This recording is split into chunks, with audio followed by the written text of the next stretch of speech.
This is Yuki here, and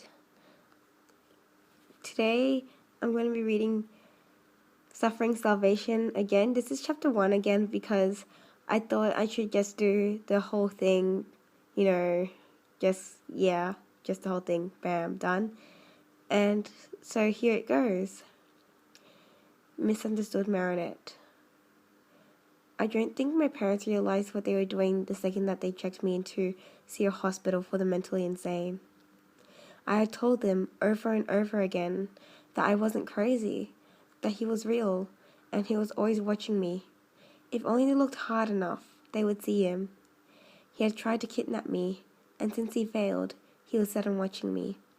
Watching and waiting until his chance to strike, and get me like he had failed to do in the past. I'm not crazy, let me go, let me out. I had screamed and screamed until my fists were bruised and my voice was gone. They just left me in the dark, cold room with nothing but the sound of moans and screams. I was scared. I was hungry. But as I look back, I realized that I would take being there for the rest of my life, without screaming or complaining or anything. I'll be a good little girl and take my pills and do their test. It wasn't as bad as the circus. Nothing was as bad as the circus. Nothing. This place. Something that seemed so innocent was full of beasts that weren't sideshows. The ringleaders and the staff were the monsters. We were just the victims, taken away, or in my case, bought and taken to the Red Room. The very last place where you would have a pretty face. They would take your body in all its glory and cut, tug, and rip it, adding and subtracting from your figure like you were their algebra homework. And you know what's the best part about it? You can't do anything but scream. I watched children come in and never come out. Lots of them, some younger than me, some older. In fact, only 9 have come out. And that's if I'm remembering correctly. They had kidnapped hundreds of children from their families and slaughtered them in ways that their young minds couldn't even comprehend. And all I could ever do is watch. But the ones that did come out, well, I'm sure they wish they were dead. They were deformed either in the body or the mind.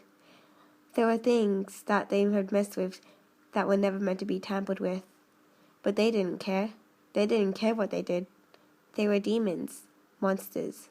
They were what your parents dismissed as scratching branches or figments of the imagination that you knew were beasts that lurked in your closets and under your bed. No one believed me. I told them, but they didn't listen. They cast me away like an unwanted piece of garbage, claiming they wanted me to get better and would be waiting until I could finally come home, then sold me, but not before replacing me with my little sister, Army. Coincidence that it's only 1 letter different? I think not. They had to make sure they had a new, unbroken child before they trashed the other one, but trashing me wasn't enough. They wanted me for money. Instead of selling me to the mental hospital, they sold me to a suspicious man. He said he was a special needs teacher and he would raise me like his own, that he only wanted to make sure I was healthy and happy as my condition would allow. He was a dirty, filthy, rotten liar. Did my parents know that? No. Did they honestly care? Hell no. In the end, you can't trust anyone. They will leave you. They will hurt you. They'll make sure that every ounce of fight left in you is dead. And eventually, no matter how hard you fight and how hard you try to keep that dim flame alive, it dies like a rose in the withering sun, dies like your will, your sanity, your mind.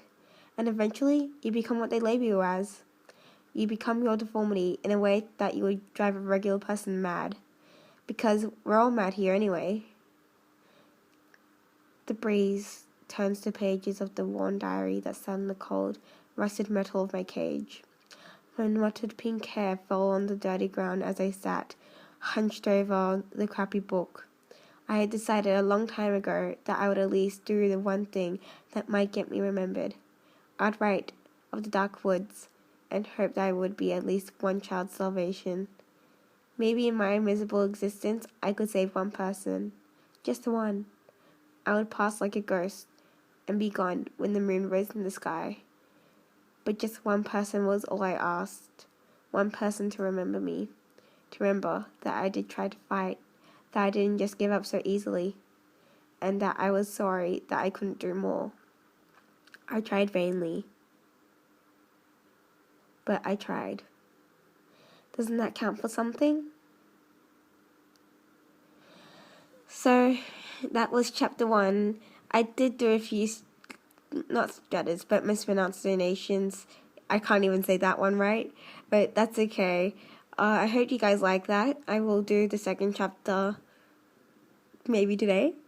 But yeah. I hope you guys like that. That was by Rebelchickie, and yeah, all rights go to Rebelchickie and the makers of Sugar Cara. So yeah, I hope you guys like that, and see ya.